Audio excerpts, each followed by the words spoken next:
Guys, मुझे खांसी नहीं हुई है, पर ये मौसम ऐसा है कि खांसी वाला मौसम है, सर्दी वाला मौसम है, काफ़ी ठंडी है बाहर, विंटर सीज़न स्टार्ट हो चुका है, मैचेस का भी सीज़न स्टार्ट हो चुका है। तो ये विषय आज जो अपन लेने वाले हैं काफ़ी इम्पोर्टेंट है, क्योंकि अगर आपको खांसी हो रही है, सर्दी हो रही है, तो कफ सिरप कौन सी ली जाए, ये सबसे बड़ा प्रश्न है जो बहुत लोगों को नहीं पता है।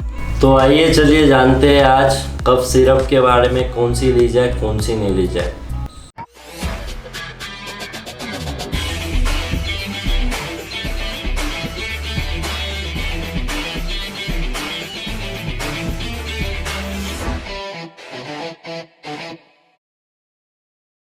तो सबसे पहले गाइस आपको मैं ये बताना चाहूँगा कि कफ सिरप जब आप लेते हैं तो उसमें डोपिंग का कहाँ से आता है। तो कोई ड्रग रहता है जो अपने को अलाउ नहीं रहता है, क्रिकेटर्स को अलाउ नहीं रहता है।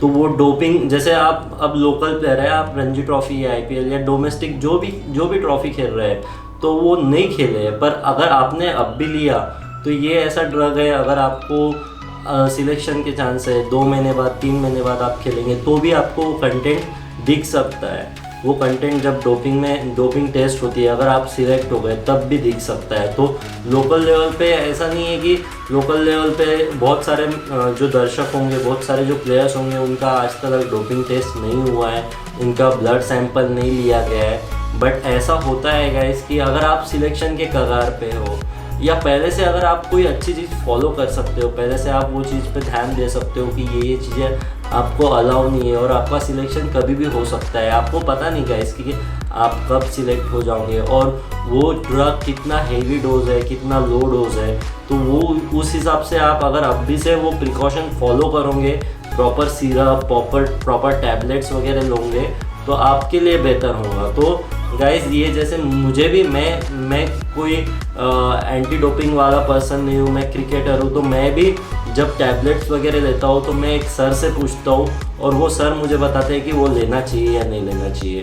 तो जैसे कि आपने ये भी सुना होगा कि पृथ्वी शॉ जो इंटरनेशनल क्रिकेटर है, वो डोपिंग में वो पॉजिटिव पाए गए क्योंकि उन्होंने कफ सिरप कोई गलत ले ली थी। ऐसे ही डोमेस्टिक के और 4 प्लेयर्स हैं जिन्होंने कफ सिरप गलत, कोई तो कफ सिरप या टैबलेट गलत लेने की वजह से उनको बैन किया गया 3 महीने के लिए, 6 महीने के लिए।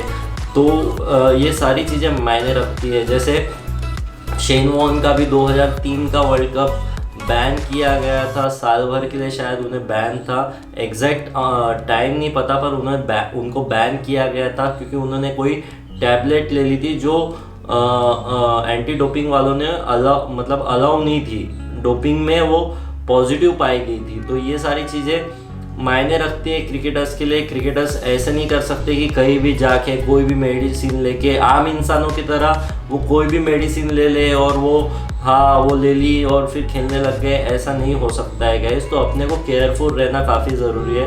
We have to be careful while taking medicines.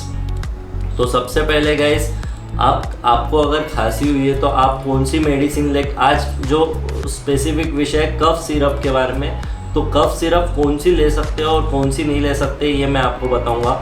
अगर आपको ये जानने में यहाँ मुश्किल है तो मैं डिस्क्रिप्शन में भी आपके साथ शेयर करूँगा, राइट डाउन में, कि कौन सी मजाक कर रहा हूँ गाइस, खांसी नहीं है मुझे, पर कौन सी कफ सिरप लिया जाए। क्योंकि आप जनरली कैसा होता है, कफ होता है तो अपन घाई में कोई भी कफ सिरप ले लेते हैं। तो ऐसा मत कीजिए गाइस, इसकी प्रॉपर इन्फॉर्मेशन रखिए। तो सबसे पहले गाइस, ये कफ सिरप अवॉइड करनी चाहिए जिसमें ये कंटेंट है। ये कंटेंट आपके जो भी कफ सिरप है, जो नाम नहीं, कंटेंट देखिए कफ सिरप पे, जिसमें टर्ब्यूटैलिन है। टर्ब्यूटैलिन करके एक ड्रग है, वो अगर है तो वो कफ सिरप आप नहीं ले सकते। आप सैलब्यूटामॉल करके एक कंटेंट है, उसको भी अवॉइड करना चाहिए, वो कफ सिरप को भी अवॉइड करना चाहिए। और आपको कोई भी हर्बल, आयुर्वेदिक और होम्योपैथिक कफ सिरप नहीं लेनी चाहिए। तो जिनको लगता है कि वो नेचुरल है, नेचुरल सोर्स है, बट फिर भी क्रिकेटर्स ने ये अवॉइड करने को ना, क्रिकेटर्स ने स्पेसिफिकली स्टिक करने को ना कि किस पे कौन से इस पे आप कौन सी कफ सिरप ले सकते हैं। सबसे पहले आपको कफ भी जानना है आपका कि ड्राई कफ है या आप मतलब वेट मतलब स्पुटम, जब गीला कफ रहता है जो अंदर से स्पुटम पैदा करता है वो कफ है, वो भी जानना ज़रूरी है। तो आप कौन कौन से कफ सिरप ले सकते हैं गाइस, इसमें आप ये कफ सिरप ले सकते हैं, टस्क्यू DX करके एक कफ सिरप आती है वो आप ले सकते हैं। बेनाड्रिल कफ फॉर्मूला का कफ सिरप वाला वो ले सकते हैं आप। और इसमें काफ़ी सारे इंग्रेडिएंट्स जो आप मुझे मैं डिस्क्रिप्शन में डालूँगा गाइस। मैं फ़िलहाल के लिए बेसिक वीडियो रखना चाहता हूँ और डिस्क्रिप्शन में मैं डालूँगा। और कोई भी आप लेते हो कफ सिरप लेते हो, कोई कफ सिरप या टैबलेट वगैरह ले रहे हैं, आप मुझे ईमेल कर सकते हैं। तो वैसे ही अगर आपको भी कोई टैबलेट या सिरप वगैरह जो ले रहे हैं आप, मैं पर्सनली तो सबको नहीं बता पाऊँगा, बट आप प्लीज़ मुझे कमेंट सेक्शन में डालें कि कोई टैबलेट्स कोई जो भी आप ले रहे हैं और वो आपको, मैं इस पे काफ़ी वीडियोस बनाऊंगा गाइस स्पेसिफिकली कि कौन से टैबलेट्स और कौन से बेसिक वीडियो, जैसे कफ सिरप में क्या लिया जाए, पेन किलर्स में क्या लिया जाए, तो ये सारी चीज़ें मैं बनाऊंगा। फ़िलहाल के लिए मैं ये वीडियो कफ सिरप के लिए डेडिकेटेड रखना चाहता हूँ, सिंपल रखना चाहता हूँ। और जो भी प्लेयर्स क्या बोलते तो कफ सिरप ले रहे हैं तो ये ध्यान रखिए कि ये डिस्क्रिप्शन में आप वापस पढ़ सकते हैं कि ये कफ सिरप ले सकते हैं आप और कौन से कंटेंट आपको अवॉइड करने चाहिए। तो फिलहाल के लिए इतना ही गाइस। अगर आपको मेरे वीडियोस पसंद आ रहे हैं, मेरे टॉपिक्स पसंद आ रहे हैं तो प्लीज़ इसे लाइक कीजिए, शेयर कीजिए, कमेंट्स डालिए, सब्सक्राइब कीजिए, ज़्यादा से ज़्यादा लोगों तक पहुँचाइए। जितने ज़्यादा लोगों तक शेयरिंग इज़ केयरिंग। अगर आप दूसरों के लिए केयर करोगे तो आपको दूसरों के तरफ से भी बहुत सारी चीज़ें पता चलेंगी। बहुत सारे जन जब मैं किसी को कुछ अच्छी चीज़ बताता हूँ तो वो 10 चीज़ें मुझे अच्छी बताता है।